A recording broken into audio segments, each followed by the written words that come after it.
Change of plans. CNN is reporting today that the White House has halted plans to house thousands of migrants, the so-called worst of the worst, in a giant camp at Guantanamo in Cuba.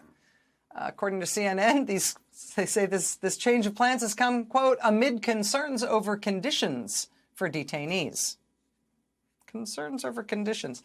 It may be true that the folks running Donald Trump's made-for-TV mass deportation operation are worried about the conditions at Guantanamo. Could be.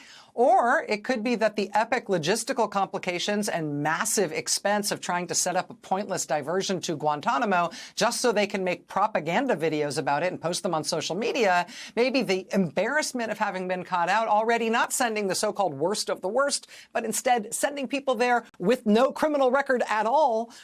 I mean, whatever the complication of factors that have come together to crash this Trump plan as well, just 5 weeks in, apparently, per CNN's reporting tonight, they have decided that this Guantanamo gambit, this too, is just not worth the trouble.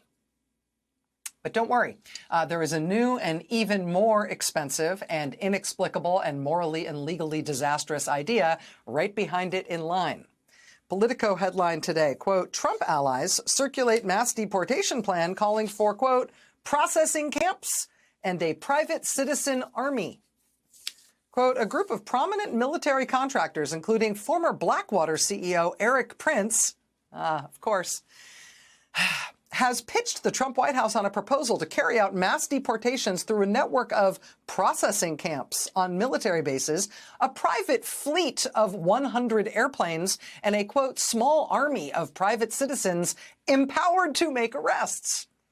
The blueprint carries an estimated price tag of $25 billion and recommends a range of aggressive tactics to rapidly deport 12 million people before the 2026 midterms. Quote, it's not clear if the president has seen the plan, which has been circulating among Trump allies since December. Erik Prince's partner in the proposal tells Politico they haven't been contacted by or had discussions with the government yet.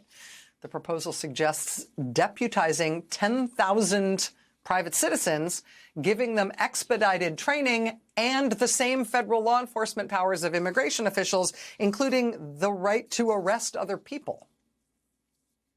So, $25 billion to have Blackwater set up a private army and a private air force in the United States that answers just to Trump and that rounds up people and puts them in camps.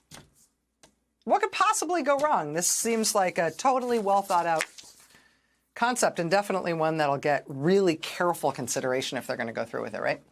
Joining us now is Congressman Jason Crow of Colorado. He's a member of the Armed Services and Intelligence Committees. Earlier this month, after the Trump administration said a military base in his district would be used to detain migrants, Congressman Crow personally went to that base and got assurances that it would not be used for that purpose. Congressman Crow, it's a real pleasure to have you with us here tonight. Thank you for making time. Thanks, Rachel.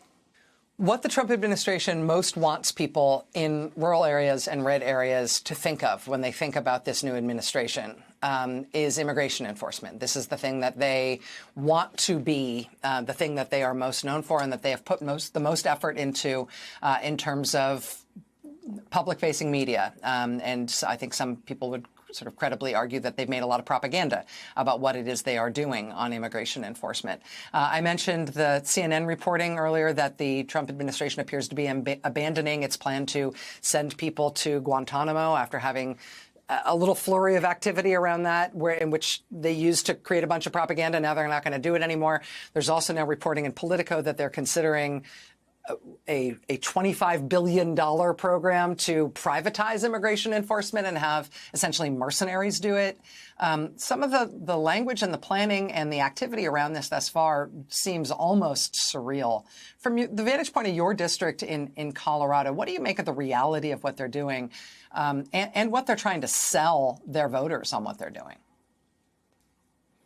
Well, there's a couple of common strands to a lot of things that the Trump administration is doing. First, if there is a way to privatize something and to pad the pockets of their billionaire donors and their buddies, they will do it, right? Even if it's more expensive.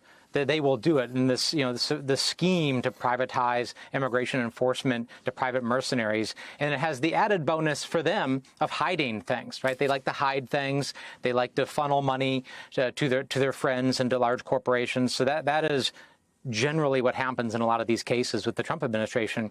But the impact here, let's just paint a picture for Aurora and for Colorado, right? A lot of folks who I even know who voted for Donald Trump said their number one issue was the cost of living. They couldn't afford groceries, they couldn't afford rent, and that is what they were hoping that Donald Trump would deliver for them. They are doing nothing to address that issue. In fact, to the contrary, the two ways to make the cost of living that go up the quickest would be to impose unnecessary or broad tariffs and to threaten deportation of vast swaths of the workforce, because we already have a labor shortage, which all of the companies and small businesses and manufacturers in my district tell me that if this moves forward and they lose the workforce, prices will go up instantly overnight. So they're actually going to make the problem worse just from an economic perspective. That's not even talking about the moral component of taking children and families, ripping them apart, including U.S. citizen children in some cases, according to Tom Homan, and deporting these folks.